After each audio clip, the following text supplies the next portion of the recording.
नमस्कार दोस्तों। अब तक हमने स्वर्णिम भारत जो चैप्टर था उसमें मौर्य वंश, शुंग वंश व अब हमारा जो न्यू टॉपिक है वो है गुप्त वंश। हम इस गुप्त वंश में देखते हैं कि गुप्त वंश को क्लासिकल पीरियड के नाम से भी जाना जाता था, यानी कि जो गुप्त वंश है उस क्लासिकल पीरियड के अंतर्गत हम गुप्त वंश में आने वाले राजाओं के बारे में पढ़ेंगे। तो देखिए हमारा जो न्यू टॉपिक है वो है गुप्त वंश, और गुप्त वंश का जो अस्तित्व है वो 275 ईस्वी में आया। इसका मतलब ये है कि कुषाण वंश की समाप्ति के बाद गुप्त वंश का प्रारंभ हुआ, और जो गुप्त वंश है इसका प्रारंभ 275 ईस्वी में हुआ। गुप्त वंश के जो संस्थापक थे उनका नाम श्रीगुप्त था। गुप्त वंश के जो संस्थापक थे उनका नाम श्रीगुप्त था।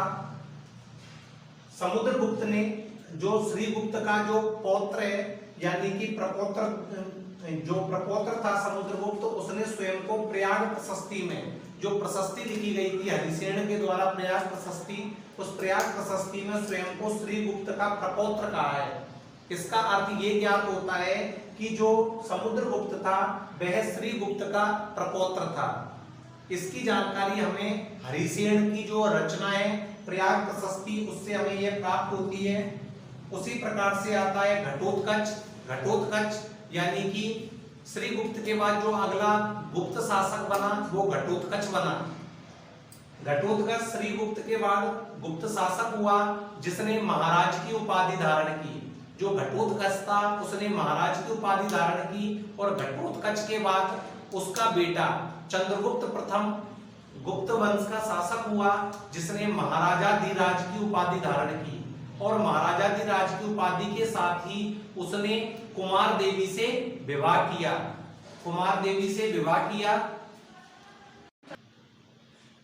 चंद्रगुप्त प्रथम ने 319 ईस्वी में एक संवत चलाया जिसे गुप्त संवत के नाम से जाना जाता है। तो हमने ये पढ़ा कि उत्तर भारत में कुषाण वंश की समाप्ति के बाद गुप्त वंश अस्तित्व में आया।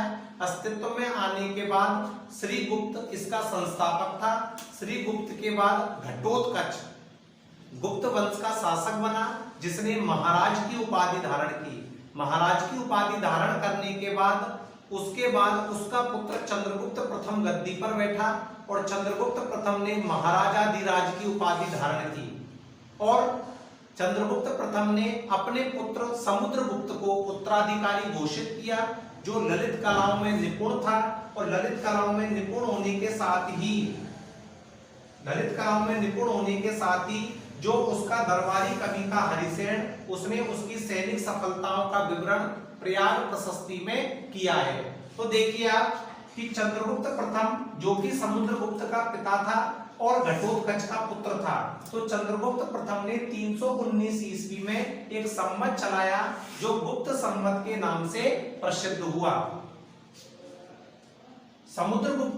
चंद्रगुप्त प्रथम ने समुद्रगुप्त को अपना उत्तराधिकारी नियुक्त किया। इसे भारत का नेपोलियन भी कहा जाता है, यानी जो समुद्रगुप्त है उसे भारत के नेपोलियन की उपाधि भी दी गई है। समुद्रगुप्त का जो दरबारी कवि था उसका नाम हरिसेन था। समुद्रगुप्त का दरबारी कवि हरिसेन था जिसने अपनी प्रयाग प्रशस्ति में, इलाहाबाद प्रशस्ति भी कहते हैं इसको क्योंकि प्रयाग को इलाहाबाद भी कहा जाता है, तो अपनी प्रशस्ति इलाहाबाद प्रशस्ति में सैनिक सफलताओं यानी कि समुद्रगुप्त की सैनिक सफलताओं का विवरण प्रस्तुत किया है।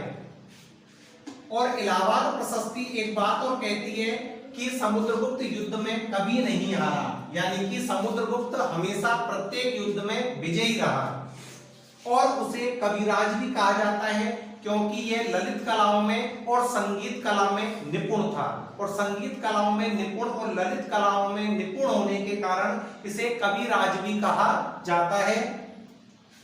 समुद्रगुप्त ने अश्वमेध यज्ञ भी किया था, और इसके सिक्कों पर अश्वमेध पराक्रमांक भी लिखा मिलता है।